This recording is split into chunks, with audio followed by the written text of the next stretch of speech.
शुभम करोति मंगलम। प्रभु श्री राम की कृपा आप सभी पर बनी रहे। मैं रूपाली श्रीवास्तव आप सभी का हार्दिक स्वागत करती हूँ, अभिनंदन करती हूँ हमारे YouTube channel astro solution point और रूपाली श्रीवास्तव में। आप सभी कैसे हैं?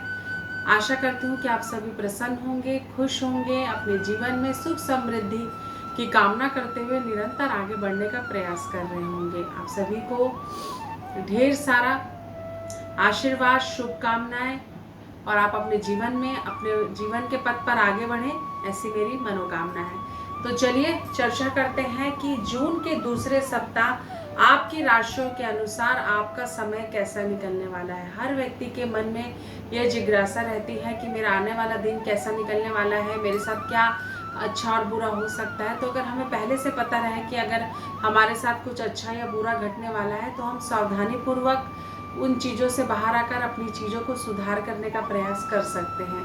तो चलिए हम शुरुआत करें। इससे पहले मैं आपको याद दिला दूं कि अगर आपने अभी तक हमारे YouTube channel astro solution point और रूपाली श्रीवास्तव को सब्सक्राइब नहीं किया है तो उसे सब्सक्राइब अवश्य कर लें। साथ ही साथ अगर आप मुझसे पर्सनल अपॉइंटमेंट लेना चाहते हैं तो आप स्क्रीन पे दिखाए हुए नंबरों पे कॉल कर मुझसे अपॉइंटमेंट भी ले सकते हैं।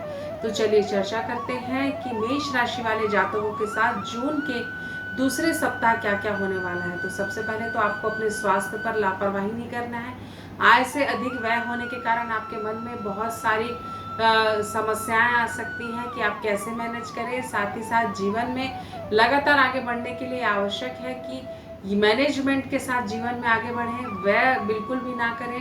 पैसे का मैनेजमेंट आपको करना है। व्यर्थ के खर्चों पर थोड़ा सा कंट्रोल करिए, नहीं तो आपको फाइनेंशियल दिक्कत आ सकती है।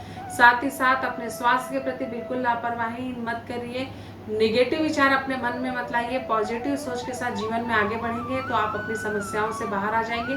साथ ही साथ संतान पक्ष को लेकर भी ज़्यादा एग्रेसिव या परेशान मत हो। सब कुछ समय पर छोड़ दें, क्योंकि कोई भी चीज़ें समय के साथ और परिस्थितियों के अनुकूल धीरे धीरे ही व्यवस्थित होती है। तो आपको क्या करना है इस सप्ताह? शांत रहना है, वाणी पे संयम रखना है और आय से अधिक खर्च नहीं करना है। तो चलिए चर्चा करते हैं वृषभ राशि के जातकों के विषय में। तो जिनकी राशि वृषभ है उनके जीवन में अभी समय बहुत पॉजिटिव है। इस समय आप राजयोग की स्थिति में हैं, जिसके कारण आपको रुका हुआ धन प्राप्त होगा, आपके कार्य संपन्न होंगे, सफलता मिलेगी। स्वास्थ्य भी आपका पहले से बहुत अच्छा होगा।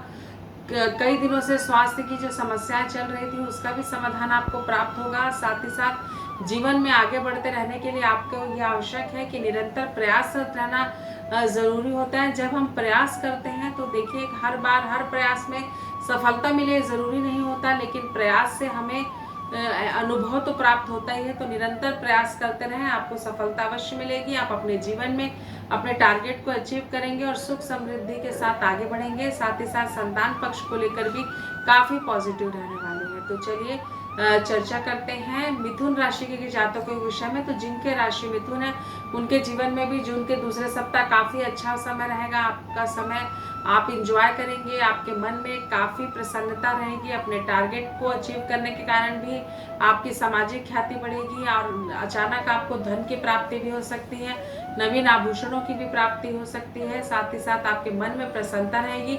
माता पिता के सहयोग से आप अपने जीवन में कई उद्देश्यों को पूर्ण करेंगे। व्यापार की दृष्टि से भी जून का दूसरा सप्ताह मिथुन राशि वाले जातकों के लिए काफ़ी संतुष्टिजनक रहेगा। तो चलिए चर्चा करते हैं कर्क राशि के जातकों के विषय में कि जिनकी राशि कर्क है उनके लिए क्या क्या होने वाला है जून के दूसरे सप्ताह। तो पहले तो आपको मैं बता दूं कि मन आपका थोड़ा शांत रहेगा, रुके हुए कार्य संपन्न होंगे, व्यापार में आपको वृद्धि होगी। यात्राओं को टाले, मैं आपको कई दिनों से बोलते आ रही हूँ, क्योंकि हो सकता है आपके पैर पे चोट लग जाए। और आपको संबंधों पर सुधार की विशेष आवश्यकता है। धन का जो विनिमय है सोच समझ के करें, कहीं गलत दिशा में या गलत जगह पर धन खर्च करने से आपका धन डूब ना जाए। तो कुल मिलाकर सावधानी रखनी है, आपको इससे नुकसान कम होगा। तो आपने जाना कि किस प्रकार मेष, वृषभ, मिथुन और कर्क राशि वाले जातकों के साथ जून के दूसरे सप्ताह में क्या क्या होने की संभावना है। मैं आपको फिर से याद दिला दूं कि अगर आपने अभी तक हमारे YouTube channel astro solution point और रूपाली श्रीवास्तव को सब्सक्राइब नहीं किया है तो उसे सब्सक्राइब अवश्य कर लें। साथ ही साथ अगर आप मुझसे पर्सनल अपॉइंटमेंट लेना चाहते हैं तो आप स्क्रीन पे दिखाए हुए नंबरों पे कॉल कर मुझसे अपॉइंटमेंट भी ले सकते हैं। तो चलिए चर्चा करते हैं सिंह राशि के जातकों के साथ जून के दूसरे सप्ताह क्या होगा। आपको थोड़ा संयम बरतना है, सावधानी बरतना है। जीवन में जो भी निर्णय लें उसके लिए आवश्यक है कि आपको ये देख के चलना है कि आपके लिए क्या सही है और क्या गलत है, अन्यथा आपको नुकसान हो सकता है। जीवन में मित्रों के साथ सहयोग की अपेक्षा बिल्कुल भी ना करें, आपको नुकसान हो सकता है। साथ ही साथ अगर वाहन लेने के लिए आप बहुत दिनों से विचाररत थे तो आपको वाहन सुख प्राप्त हो सकता है।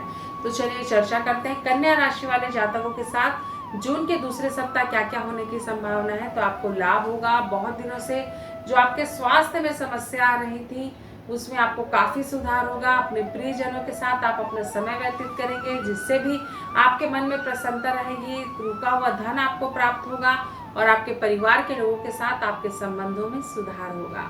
तो चलिए चर्चा करते हैं तुला राशि के जातकों के विषय में। तो जिनकी राशि तुला है उनके साथ जून के दूसरे सप्ताह में काफी पहले से पॉजिटिव समय रहेगा। आपको लाभ होगा, चीजें आपकी व्यवस्थित होंगी, लेकिन कहीं ना कहीं कार्य को लेकर आपको दिक्कत आ सकती है। संबंधों में आपको सुधार की आवश्यकता है। व्यर्थ के विवाद से दूर रहें और अपने स्वास्थ्य के प्रति बिल्कुल भी लापरवाही ना करें, यह आपके लिए हानिकारक हो सकता है। विशेष ध्यान दें, आपका वाहन दुर्घटना या एक्सीडेंट होने की संभावना भी मुझे बनती हुई दिखाई दे रही है। तो चलिए चर्चा करते हैं वृश्चिक राशि के जातकों के विषय में। तो जिनकी राशि वृश्चिक है उनके साथ जून के दूसरे सप्ताह में थोड़ा सा समय संयमकारी होगा। आपको संयम रखना होगा, लोगों से व्यर्थ के विवाद नहीं करना है। आपको जीवन में आगे बढ़ने के लिए आवश्यक है कि आप ये देखें कि आपके लिए सही क्या है, गलत क्या है, नहीं तो आपको नुकसान हो सकता है। चीज़ों को अपने अनुरूप करने के लिए ये देखें कि आप कब और कहाँ और किस रूप में अपने आप को प्रस्तुत कर रहे हैं, क्योंकि हमारा जो प्रेजेंटेशन होता है वो हमारे व्यक्तित्व का आईना होता है कि हम कितने जानकार हैं और क्या हम कर सकते हैं।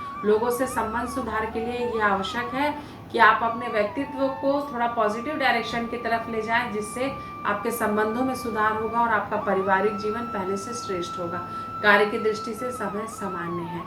तो चलिए चर्चा करते हैं धनु राशि के जातकों के विषय में कि जिनकी राशि धनु है उनके साथ जून के दूसरे सप्ताह क्या क्या होने की संभावना है। तो आपके जीवन में ठहराव की स्थिति आएगी, आपको लाभ होगा, लगातार लाभ होगा। साथ ही साथ रुके हुए कार्य भी संपन्न होंगे और आप कोई यात्रा भी कर सकते हैं। साथ ही साथ मित्रों के सहयोग से भी आपके जीवन में एक नया परिवर्तन आएगा। तो चलिए चर्चा करते हैं मकर राशि के जातकों के साथ जून के दूसरे सप्ताह क्या क्या हो सकता है। आपको जो दिशा है उसके बारे में विचार करना है कि आप अपने कैरियर को किस दिशा में ले जाना चाहते हैं। खासकर स्टूडेंट के लिए आपको सोच विचार कर चलना है कि आपके लिए क्या सही और क्या गलत है। अपने वाणी पर संयम रखें, अपने चरित्र और अपने संस्कार पर विशेष वर्क की आपको आवश्यकता है, क्योंकि यही समय है स्टूडेंट के लिए भटकाव की स्थिति का समय। ये होता है कि आप अपने कैरियर में किस डायरेक्शन में, कहाँ पर और किस माध्यम से पहुँच रहे हैं, ये बहुत ही आवश्यक होता है हमारे जीवन में जानना कि हम किस समय सही हैं और किस समय गलत हैं। तो अपने कर्मों के प्रारब्धों को आपको समझना बहुत जरूरी है, क्योंकि ऑलरेडी आप शनि के 7.5 के प्रभाव में हैं। तो अपने कर्मों पर विशेष ध्यान दें, अतः शनि देव के रुष्ट होने से आपके जीवन के सारे कार्य बिगड़ सकते हैं। पति पत्नी के मध्य पहले से संबंध अच्छा होगा, आपको लाभ की स्थिति मुझे बनती हुई नजर आ रही है, खासकर प्रेम संबंधों में। तो चलिए चर्चा करते हैं कुंभ राशि के जातकों के साथ जून के दूसरे सप्ताह क्या क्या होने की संभावना। आपके जीवन में उतार चढ़ाव की स्थिति रहेगी। पत्नी और पति के मध्य में विवाद हो सकता है। अपने पुराने संबंधों को लेकर आप चिंतित हो सकते हैं, व्यथित हो सकते हैं, मानसिक कष्ट आपको हो सकता है। संतान पक्ष को लेकर भी आपको कष्ट हो सकता है। पैसों की समस्या को लेकर भी आपको दिक्कत आ सकती है। तो धैर्य धारण करें, विशेषकर अपने स्वास्थ्य लाभ लेने का ज़्यादा से ज़्यादा प्रयास करें, अन्यथा आपको नुकसान हो सकता है। तो चलिए चर्चा करते हैं कि मीन राशि के जातकों के साथ जून के माह में क्या क्या हो सकता है। दूसरे सप्ताह में आपको धैर्य धारण करना है, व्यर्थ के विवाद से दूर रहना है, यात्राओं को टालना है और हो सके तो अपने संबंधों को सुधारने का प्रयास करना है, जिससे आपके जीवन में लाभ की स्थिति बनी रहे और आप सही डायरेक्शन में आगे बढ़ सके।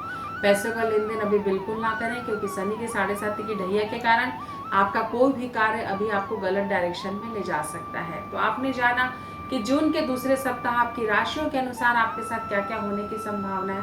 अगर आप भी परेशान हैं, विपरीत परिस्थितियों के साथ संघर्ष कर रहे हैं और अपनी किसी प्रॉब्लम का आप मुझसे सलूशन चाहते हैं, तो आप स्क्रीन पे दिखाए हुए नंबरों पे कॉल कर मुझसे अपॉइंटमेंट ले सकते हैं। जीवन में याद रखें, कई बार ऐसा समय आता है कि हम छल कपट और प्रपंच का शिकार हो जाते हैं और हमारी दुनियादारी और रिश्तेदारी से हमारा मन विचलित हो जाता है और हमको ऐसा लगता है कि कहीं ना कहीं हम टूट रहे हैं। तो ऐसी परिस्थितियों और स्थितियों से निकलने के लिए सबसे अच्छा है कि आप आध्यात्मिकता की तरफ, भगवान से, ईश्वर से अपने आप को जोड़ें, क्योंकि आपके साथ कोई भी छल, कितना भी बड़ा छल क्यों ना कर ले, आपका ईश्वर के प्रति आपकी आस्था और ईश्वर से के प्रति आपकी जो ईश्वर के द्वारा दी गई कृपा है, उसको आपसे कोई नहीं छीन सकता। मेरे कहने का तात्पर्य ये है कि कर्म करते रहें, ईश्वर पर आस्था रखें, निश्चित ही आप अपने बुरे समय से बाहर निकल जाएंगे। आप सभी स्वस्थ रहें, प्रसन्न रहें, इन्हीं शुभकामनाओं के साथ मैं रूपाली श्रीवास्तव एक बार फिर से आप सभी को नमस्कार करती हूँ।